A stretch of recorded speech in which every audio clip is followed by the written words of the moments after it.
Good morning. It's nice to see everybody both here and virtually. Let me tell you what I'm going to do today. It's most of you who I think this is the third or fourth time I've come back. I'm usually very interested in the Hebrew and what's happened with the Hebrew. However, Kitisa is one of the is one of the very longest portions. And since the synagogue is on the triennial cycle, and this is the second year of the triennial cycle, I thought we would concentrate on the big dramatic event that's in the middle of Kitisa. And we'll look at the wording in certain places. We will also look at the structure. And I was able through Ralph to get a hold of two books that have some interesting approaches. From one of them, I put two scans on the handout. So that's the plan. One of the things that I have found in looking at a lot of the portions recently is that it's very interesting to compare what some of the more modern commentators look at as the structure versus the traditional commentators. And on this portion in particular, I think it will be helpful to us. Two of my favorites, as some of you know, are Everett Fox and Robert Alter. And I've also found for a new book that came into the library. A lot of you know the Koren Press from Israel. And particularly, we happen to like their Koren Siddur for at home. And because it's has very clear instructions. And for those of you who are not aware, Koren Press has its own Hebrew print that they use in all their materials.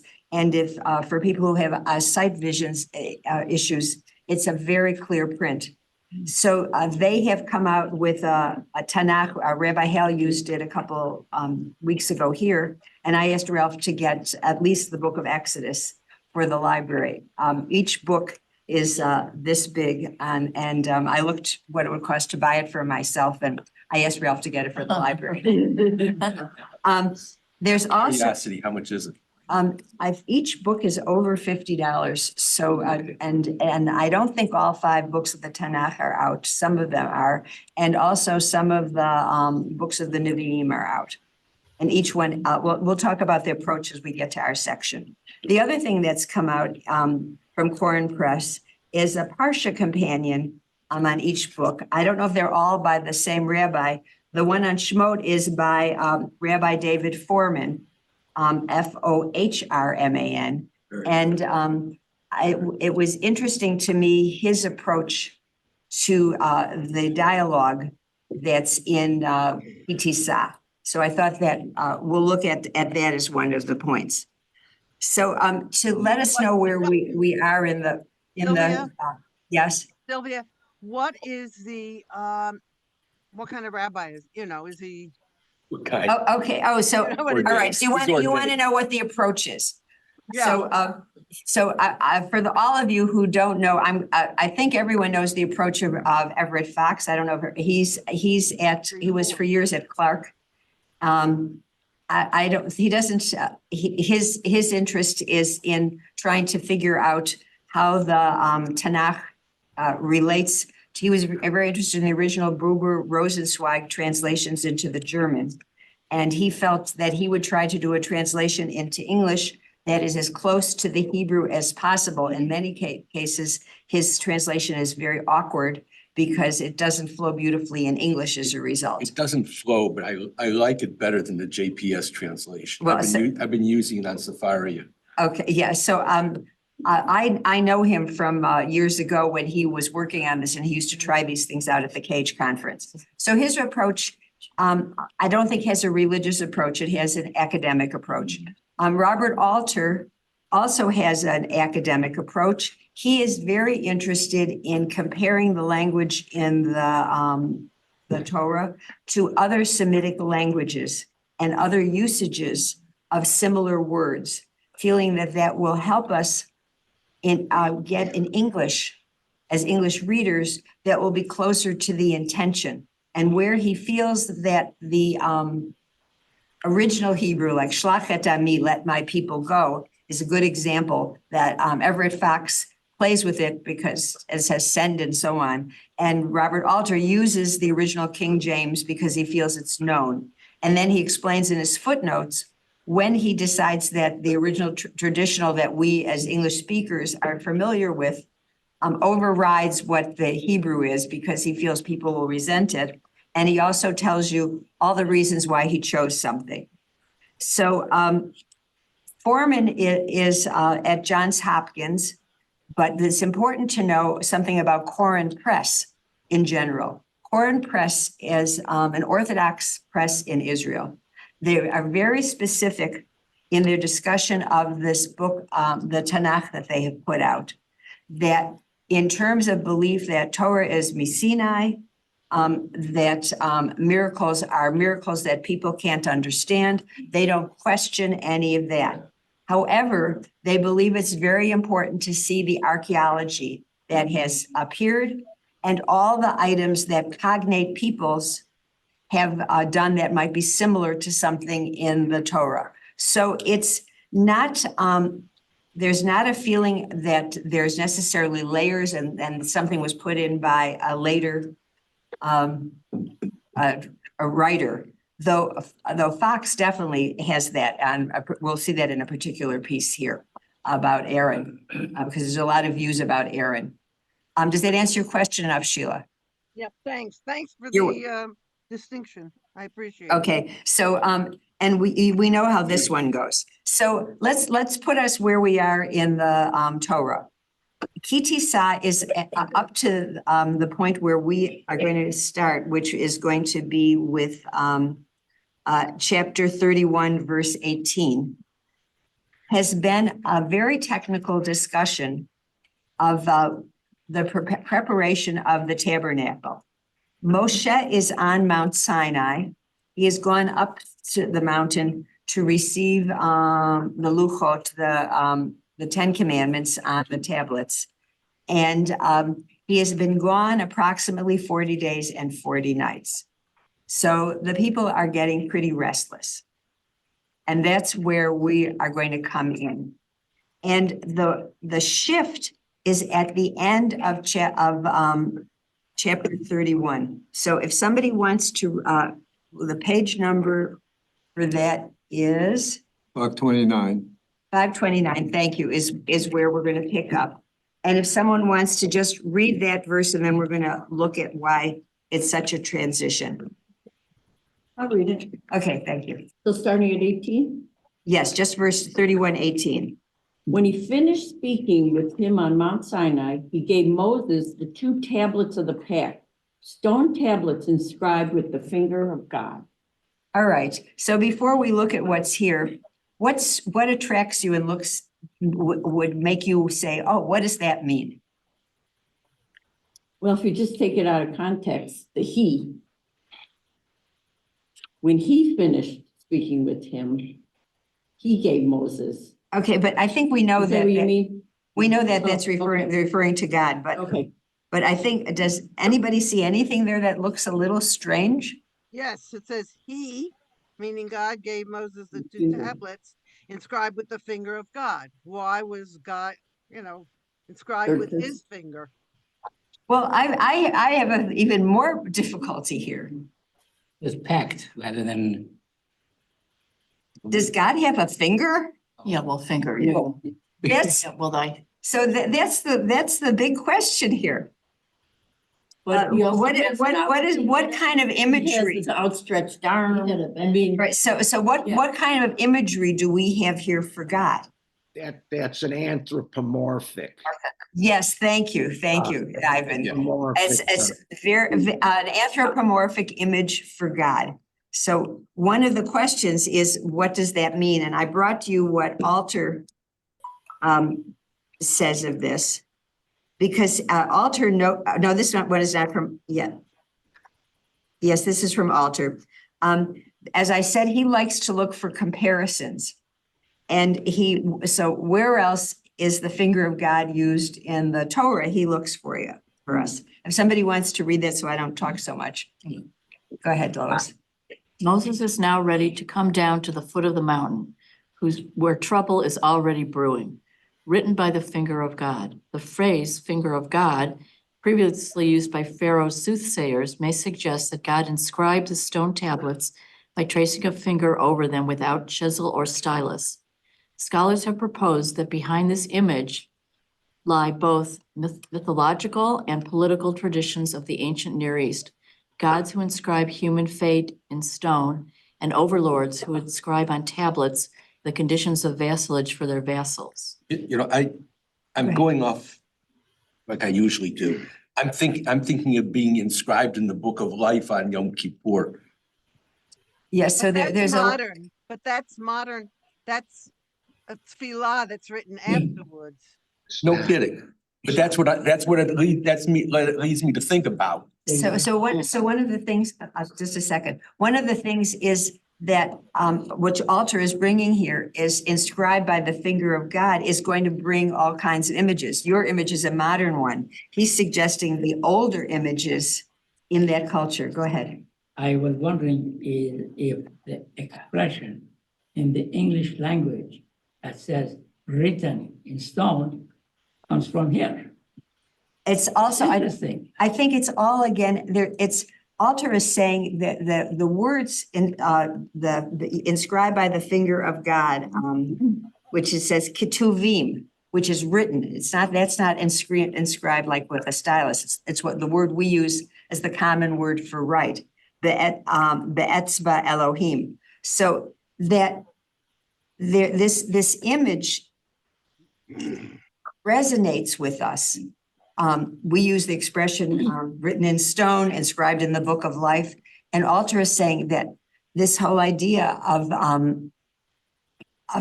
something being written by gods is in the ancient Near East, and it's in the Torah on the part about the soothsayers. So, But this- Sylvia, It's, written in stone. wait a minute, that wait a we minute, say written in Sheila, stone. wait a minute, Sheila, hold on. It's Ivan wanted to talk first. it suggests, as Alter points out here, that it is announcing a fate. It's a long term. It's because it's written in stone. It's forever. It's eternal, right? That it's a law that applies for all time. Thank you, and it's different than putting it on parchment, Michael. Yeah, a contrast.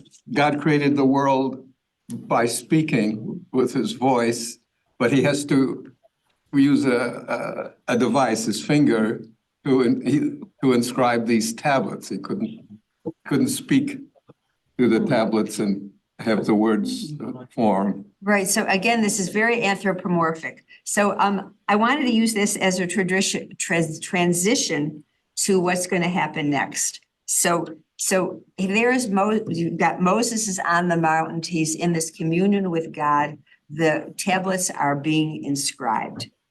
And at the same time, there's a lot going on down below. So what I brought for you is on the next part of the page is how Fox and some of the others see. Is this an extra? No, that's my stuff. There should be extras. You know, when you think about inscribed with the finger, when they used to make pacts or anything else, they would have a seal. So again, it's not the finger directly, but it's something, the finger is almost like a seal that he's putting on. Yes, that's one way to think of it, or it would have held a stylus. So what But Everett you can Fox still break the stone. You can crumble it up. Thank you. It can be a pack. You mean like the first set of 10 commandments? No, you can't break them. correct.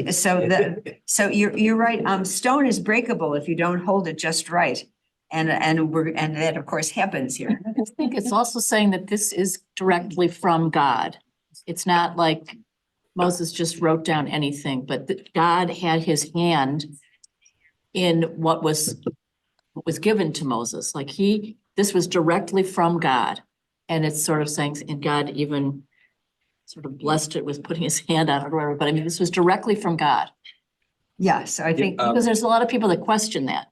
that, did we really receive this at Mount Sinai from God? So this shows that it was. I'm thinking along the same lines is that God did it. It wasn't Moses's biased Exactly. interpretation to what he wrote down. Right, it was direct. So when you read the action is, when they say, Torah mi Sinai, that Moses received the Torah at Mount Sinai, and that it was given to him by God. Here, the implication is that many people have this image of Moses as the secretary, as God dictates. But the image here is not that. The image here is Moses as the recipient holding the tablets, and God is putting the words on the tablets. It's an interesting image because there's so many tales of different types that are around this. Don't forget, there's so many midrashim and there's so many interpretations that it will push it in many different directions. But if we look at the pure text, that's what the pure text says. So let's move on to what's happening at the same time. So we've got this beautiful image of God and Moses communing and Moses receiving the 10 Commandments on behalf of the people. And as on the sheet I gave you, Everett Fox now tells you, has divided the section up. And it's called by many of us the golden calf story. He calls it the covenant broken and restored. Because what we have here, we will have verses 1-6, which we're going to go through in a lot of detail, which Fox calls the sin of the molten calf. And we're going to spend a lot of time on it, the golden calf, the molten calf. What is that calf? Then there's God's anger, 7-14, on because God hears all this noise down below and gets very angry. Then there's Moses's response, Moshe's anger to the people, and then the parts which are for next year, after the purge and Moshe at the tent. So what we're going to do is we're going to take a deep dive into the section on the golden calf and what happened. And here's where I want to share with you. I put a picture here. So before we start, here's my question to you before we read it. What did the people ask Aaron to make for them? Yeah. God. They do use the word Something to Elohim. replace Moshe. So, God who showed Something Egyptian. so there's a lot of ideas coming I forward. guess a God who will We go need a before us. leader. We need a leader is what they're saying. They just wanted a God, something they could see and say, this is God. Right, so what we're gonna do, we're gonna read carefully the we're gonna start with we're gonna read the first verse, and then we're gonna look at what possibly was made. So if somebody wants to read out the first verse, either in your translation or the one that I brought, it doesn't matter which one. Somebody want to do it for us? Okay. When the people saw that Moses was so long in coming down from the mountain, the people gathered against Aaron and said to him, "Come, make us a God who shall go before us. For that fellow Moses, the man who brought us from the land of Egypt, we do not know what has happened to him." All right, so we're going to take each part, and we're going to first look at the Hebrew. And they said, Romulo kum asita lanu Elohim. So it's an interesting, of all the words for God, up to this point in all the sections where Moses has been communing with God, the word has been Yud-He Vav-He.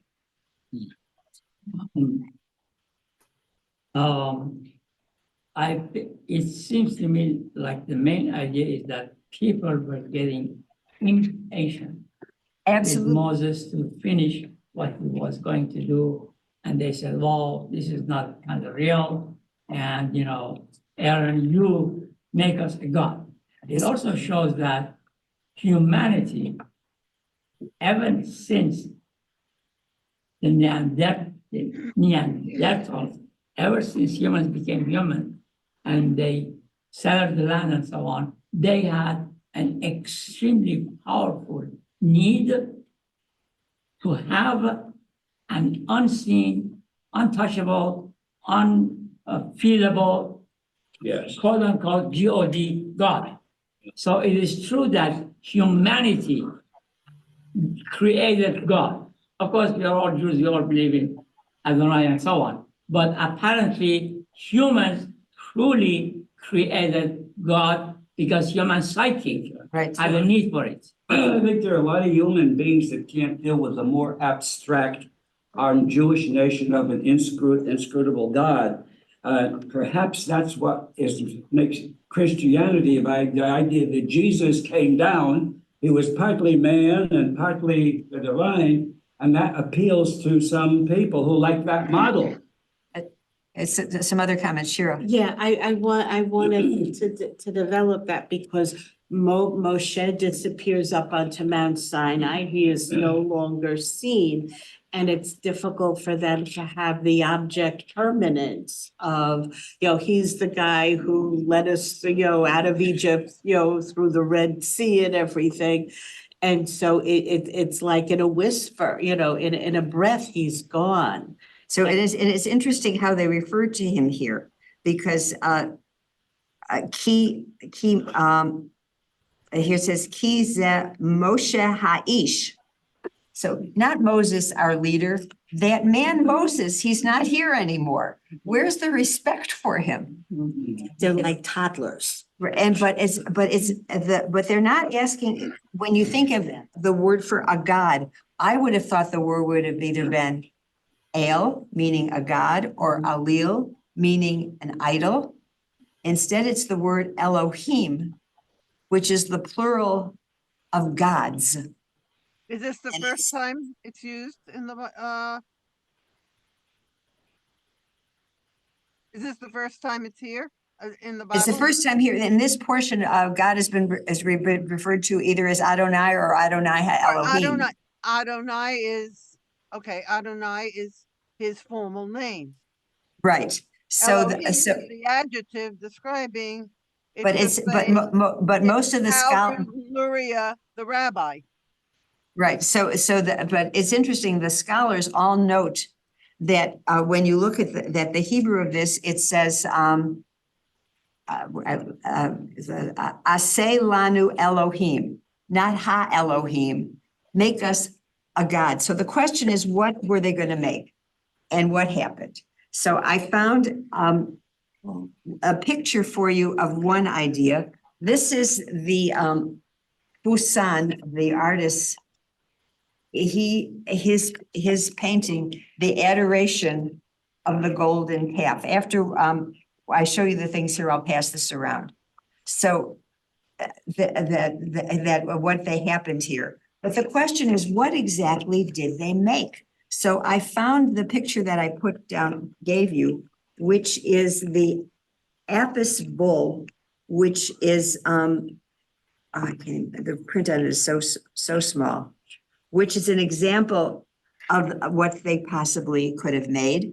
They've also found this small cup, or it could have been something that was worshipped, was the seed of a bull. So the big question is, when they says make us a god, they don't say make us a calf. They don't say a particular animal. They just say make us a god. So let's read what step 2 is. They were frightened. Right, but absolutely they were frightened, but I think it's really important for our imagery to know what it was. Well, I think also these were people that had just come out of Egypt and were used to seeing gods in forms of animals and all kinds of statues. So that is what they were most familiar with, even though they didn't say make a calf, but that would have been the logical thing to create. Well, so because that's the big question we're gonna see here is what exactly it was that it made sense to make. Sylvia, given the direction we seem to be going, do we even need the English particle a? I mean, maybe they're just saying make us God. Or maybe they're saying make us gods with an S, David, also, Yeah, Maybe. because it says Elohim. they had multiple gods in Egypt. Well, so that was my first point is the request is Aseh lanu Elohim, and it's not clear. It's what it is they want. Make us something. And the reason is not because we want to worship it. Ki ha'ish Moshe, that man Moses isn't here. So that's the reason that's given. And I thought it's really important to look at what the setup is, because we, the tales around it don't really put it that way. And I think it's important when we look at how Aaron is treated afterwards, that he accepts this. So what is verse 2 in this section? Jews are always being knocked because they're saying to God, what have you done for me lately? And here they're doing it against Moses. What have you done for me lately? You just disappeared. Right, well, 40 days and 40 nights, if you're sitting there and there's no telephone. No television, And no rider to send up the mountain, But you maybe that's get what pretty they want. nervous. They want something that will not disappear. Right, they want something that will not Did disappear. these people pray to images in Egypt when they, I mean, why would they all of a sudden want to do that now? And I don't remember reading that they ever did that before. No, I'll answer you, and then there's somebody who wants to make a comment. The only incidents we have with anybody with images are way back in Genesis when it's Rachel who takes the household gods with her and puts them in her raiment and in her saddlebag, and they're on the camel. We don't have any other incident where it's specifically said, and especially the slaves in Egypt are busy working. They see the worship around them. We don't hear of them being attracted to the worship. Yes, there was a question up there. But I think that I've been there. it's the irony that it's only 40 days after they've left Egypt. God has been performing miracles almost daily for them. And it shows the weakness, the ephemerality of a miracle. In other words, they couldn't handle it. Everything was being done for them. And Moses, of course, was there as the human figure, but he's no longer here, as we're pointing out. And so even though all of these concrete miracles were performed, they still think of God as an abstraction. It's not good enough that Moses isn't there and God is too remote, and they build this calf. Right. So, but let's get to what they're going to build and how they're going to build it, because it really makes a difference in all the interpretations. So let's read verses 2 and 3. You want to do them for me, please? Aaron said to them, "Take off the gold rings that are on the ears of your wives, your sons and your daughters, and bring them to me." And all the people took off the gold rings that were in their ears and brought them to Aaron. This he took from them and cast in a mold and made it into a molten calf. And they exclaimed, "This is your God, O Israel, who brought you out of the land of Egypt." Right. So I want to go through the steps of what exactly they did. And so first I found here what was said. These two are, I took from Alter what he said on verse 1 and then on verse 4. But I want to first look at what this book tells us, and I'll pass this around. So the question is the various gold jewelry that they decide to use. So one of the questions is, what kind of jewelry was it? And I'm going to pass this afterwards. They found a box of old jewelry from the, that's from, from the 4th century BCE that they think is the kind of thing they used. And then the big question is, what did they do? Because we all think they made this very heavy golden calf. And the archaeology seems to indicate no. That when they melted down all the gold, they had the skill in that era to make gold foil like we see today. And they found that there's evidence that the Egyptians knew how to do this. There's, I'll show this for the people at home and then I'll pass it around. They found in hieroglyphics in one of the tombs of in the pyramids of one of the pharaohs, pictures of the hammering of gold into foil and etching it. And because there couldn't have been enough gold from earrings to make a calf that's totally gold, which is one of the reasons that Alter and Fox call it the molten calf, not the golden calf, because the jewelry had been melted down and turned into gold. And they believe that it was probably put over a wooden or a stone effigy of some type that then looked gold. Because otherwise, when Moshe comes down from the mountain and hacks it, it wouldn't all just, turn into a powder.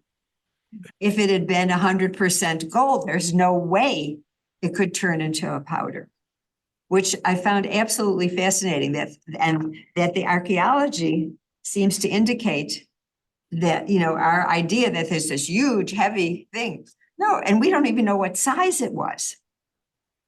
So, and what the traditional commentators don't think that what was made, the people intended to worship. They think it was made the same way that such animals were made in other cultures to put the god on. So that they made this so that when God, as a carrier for God, rather than something to worship. Now, most of the modern commentators say no, that they're trying to keep the people from being too far from the path, from the derech that they should be on. But I thought that was interesting. Now, I'm going to pass this around for you to look at the pictures because it's absolutely fascinating that that it seems to be a proof of how this was made. Meantime, let's see what Alter says about what was made. So the material on verse 1, I think we pretty much talked about. Make us gods that will go before him. And he talks regularly about the word Elohim here.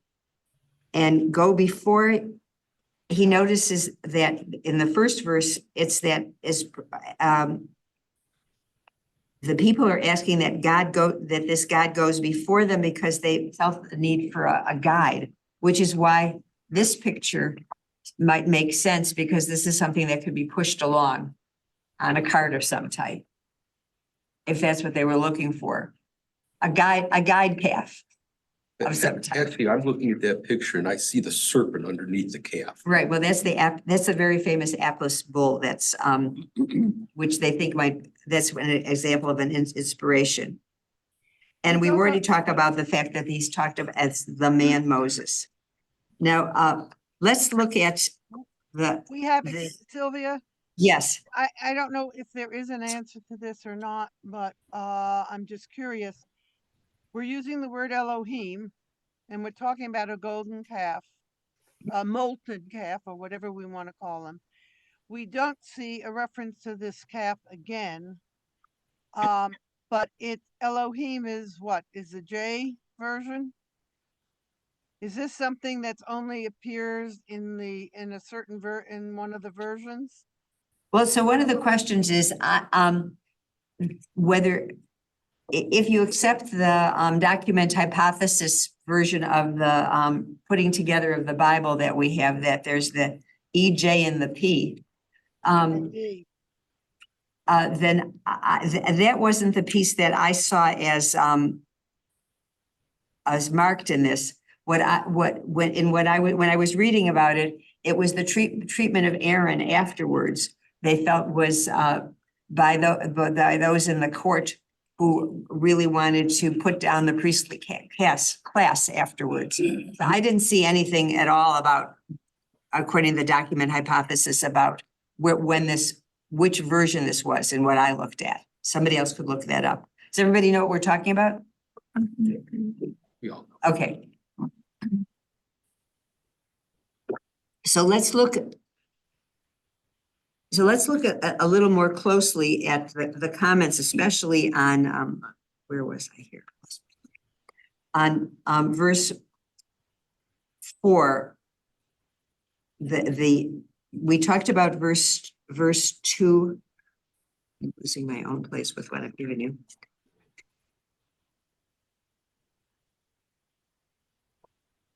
So we looked at verse 2 about turning it into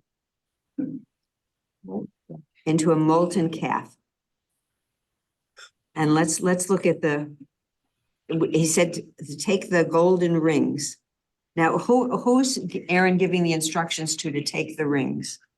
The men. To the men. And so the implication is, are the men not wearing earrings, or they're keeping theirs on? Because it says take them from your sons, your daughters, and your wives. So the question is, who wore jewelry? Well, the women didn't contribute at all to the making of the calf. But the verse, the legends say the women, but the verse says. That says all the people. The verse But the says. women did not. That's one of the reasons that. Well, there's all kinds of legends around it, but look at the verse itself. It says all the people took the gold rings out of their ears, so it includes everybody. But I don't think the women did. Men, women, children. That was Nahum, yes. So all the people, but it says here, "Vayitparchu kol ha'am," and the word "the people," it doesn't say all the men, all the women. The instruction before that says, "Ve'oznei nishechem, b'nechem, u'bnotechem."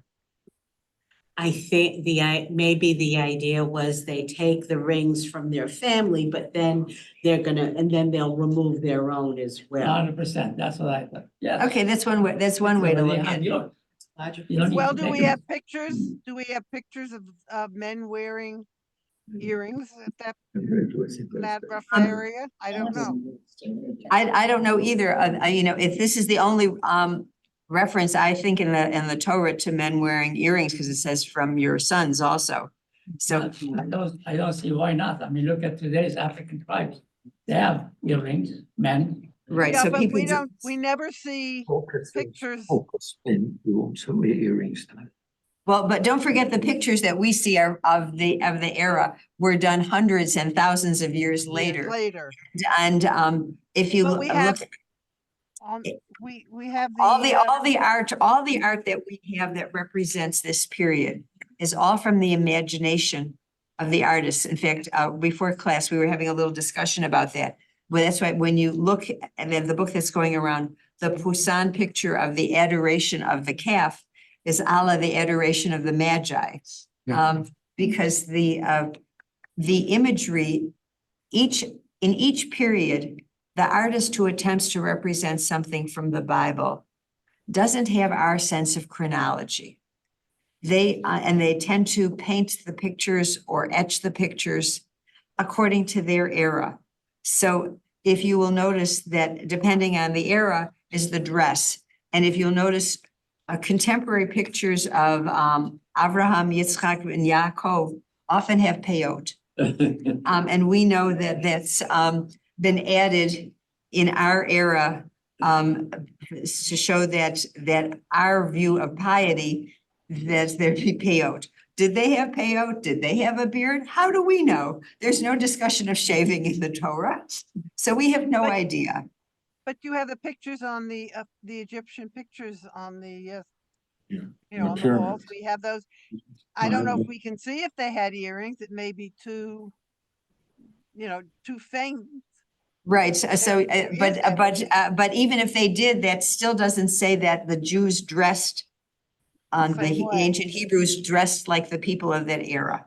We, as far as we know, in the instructions that are given, it's clear that we are to be distinctive from the people of that era. Most of the discussion of that is around mourning customs. We're not to slash ourselves. We're not to disfigure ourselves physically, which we know then must have been a custom in that era.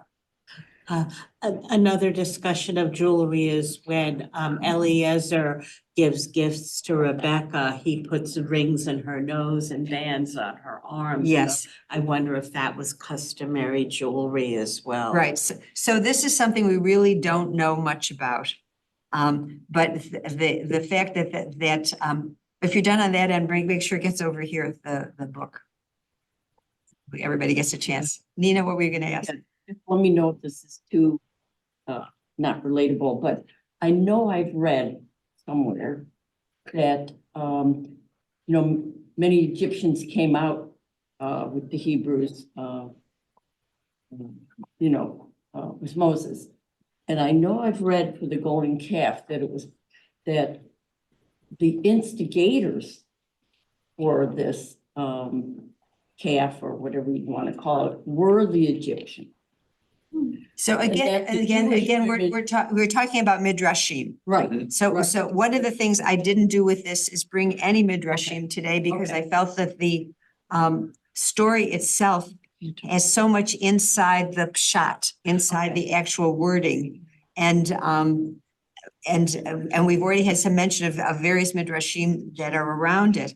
But if we don't know what actually is said, I think it's then I think many of the midrashim are a way to try to excuse the actions of the people.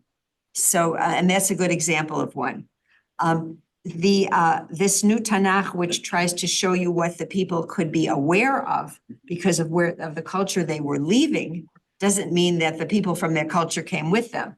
It's just that the Hebrews weren't enslaved in a vacuum. They were enslaved in the land of Egypt for how many hundreds of years? So they couldn't help but know some things from the period. So let's look at the Egyptians, remember, shaved their heads right. and their faces. They thought that I guess made them look younger. Right there. And they wanted to, they were interested in immortality. And we know none of that was brought out so it's clear that in terms of living arrangements, they did not live close to each other, but they saw things. So let's look at what is said about verse 4 and what Alter said, because what is built then, if you'll notice, let's look at the Hebrew again carefully on verse 4. So it says v'yikach miyadam v'yatsa otam bacheret v'asehu egel masecha.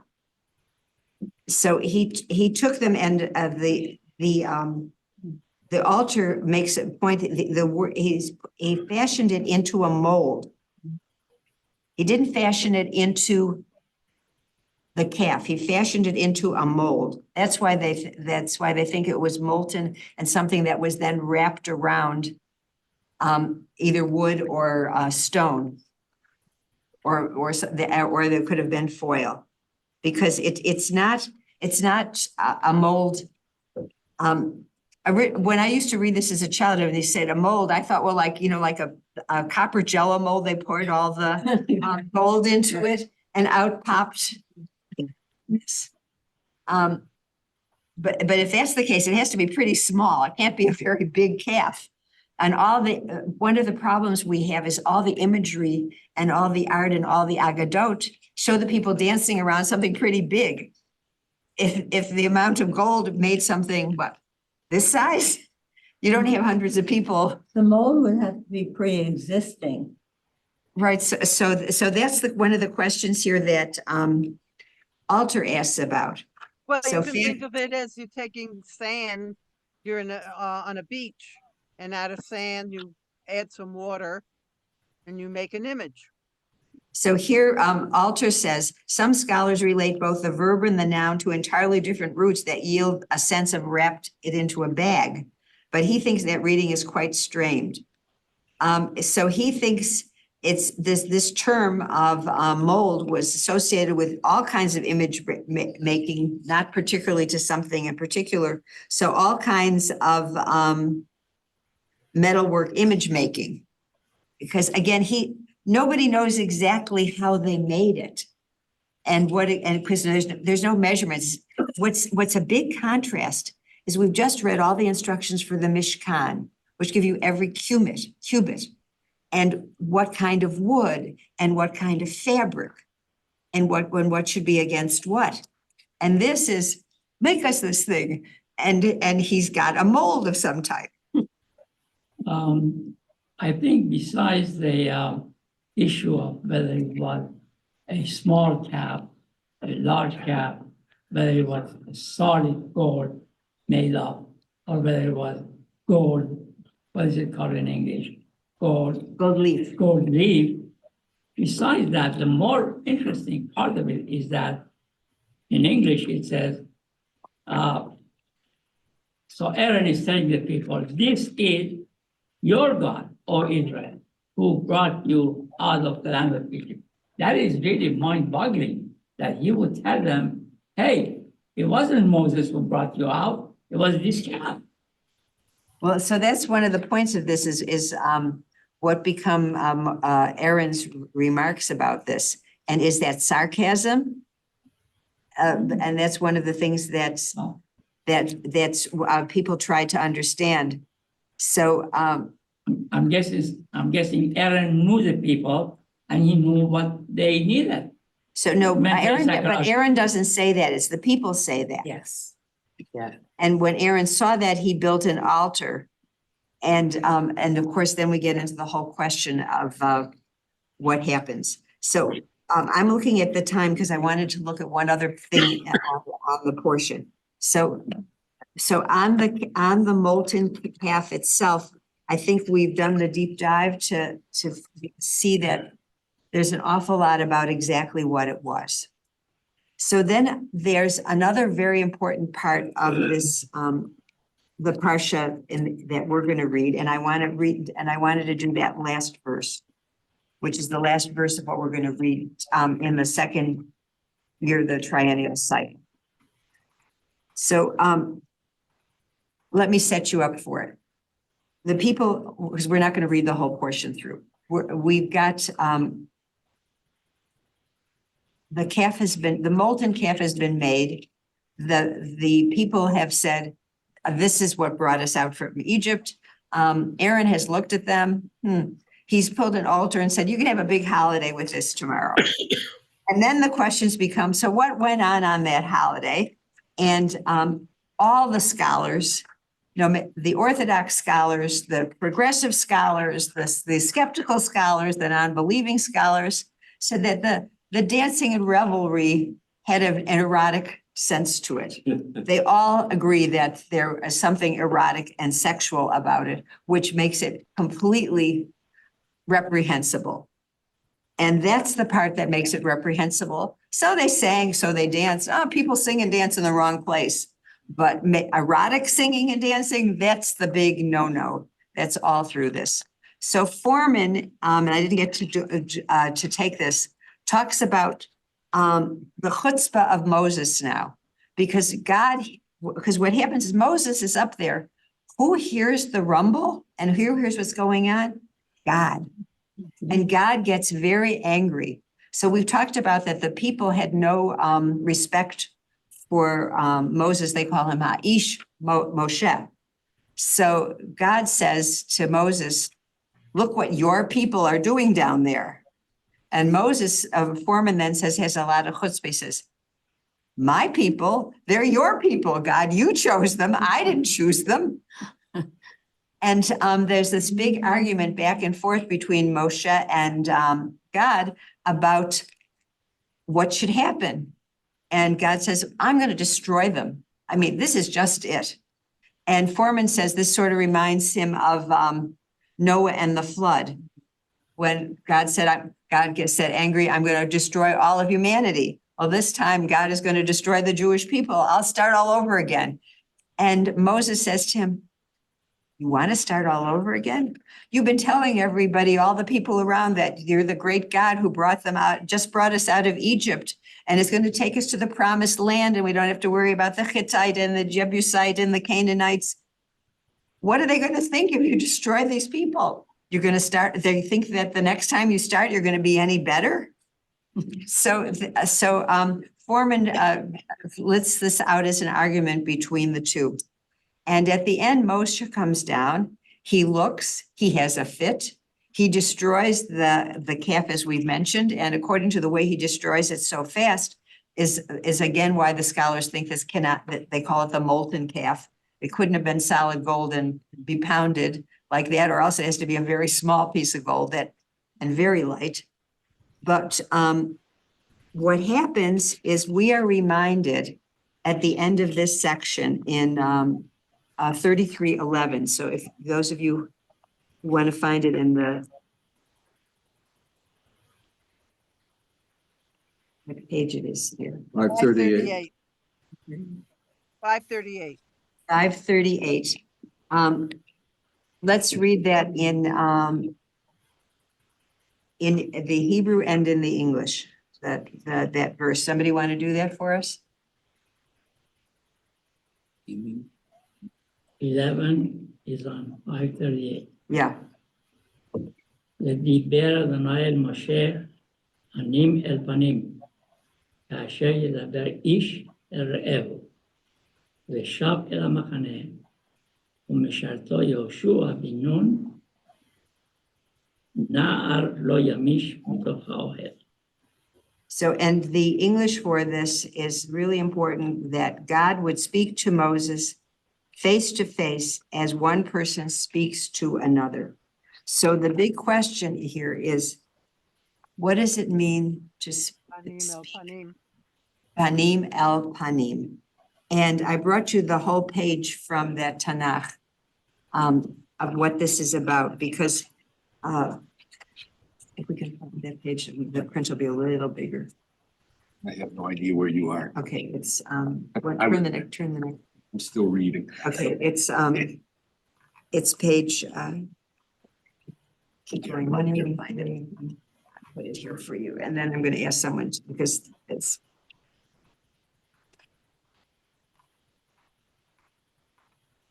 here it is. Who's got you've got good close vision? No. Anybody got good close vision here? All right, then I'm gonna because here it's so this God speaking to Moshe face to face. It says in this verse, in ancient Near Eastern art, gods and the humans often face each other. Usually the human depicted in these scenes are not ordinary people, but rather are the rulers, priests, or members of the nobility. Such scenes have been found on stela, as well as on monumental decorations found on the walls of palaces and temples. One of the most famous examples is the scene that's right there in what I gave you, which is the Assyrian king Hammurabi receiving his laws, and it's supposedly from the gods face to face. So the feeling is that this idea of panim el panim, which was done between kings and was very much something that people were aware of in that era, that verse is a famous verse throughout the Middle East at that time, throughout the ancient Near East. And so it's taken here out of the context of kings and treaties with idols and images. And it's put here that in the whole world, that Diber Adonai el Moshe panim el panim ka'asher diber ish el re'ehu. God spoke to him in the same way that a person speaks to his friends. And they take this famous idea from the ancient Near East that only rulers and kings can see the gods, and they're all and make treaties with them, and take this and say, no, our God Moses spoke to like he was his friend. He was his neighbor. This is as But it opposed doesn't- to the idea of the burning bush that God taught to Moses. Right, In a burning bush. right. This This is, is face to Yeah. face. yes. Ivan, Well, this obviously though contradicts, as Alter says, that no man can see God's face and live. So right, but okay, so but Alter also says that he says that this is more likely appeared from the vantage point of the Israelites from their tents as they were looking up, and it looked as if Moses was speaking to God face to face, like two friends. right, Because you but think it, of a so storm. so whether it really happened that way or not, because there's because you have the image later in the story that when God said, "I'll show you my face," he had Moses stand in the crack in the rock and have his back to God, and even so, when he came down, his whole appearance was different. But what I found fascinating here was the idea that this expression for the era when this was written would have resonated and would have said to people, aha, so you don't have to be a king. So you don't have to do a treaty and put it up on a monument in a pagan temple. It's taking the famous expression panim el panim relating to gods and putting it and saying the God of Israel, belief in it is so powerful that only one man ever could have that experience and live, which is changing the whole understanding of what a God is from Elohim, where we open this, meaning, oh, just make us something, to a very different kind of God. And of course, the expression here is Vayidaber Adonai, not Vayidaber Elohim, Vayidaber Adonai el Moshe panim el panim. So I think that takes us to 10 o'clock, and otherwise I'm in big trouble. Thank you. Thank you. Thank you.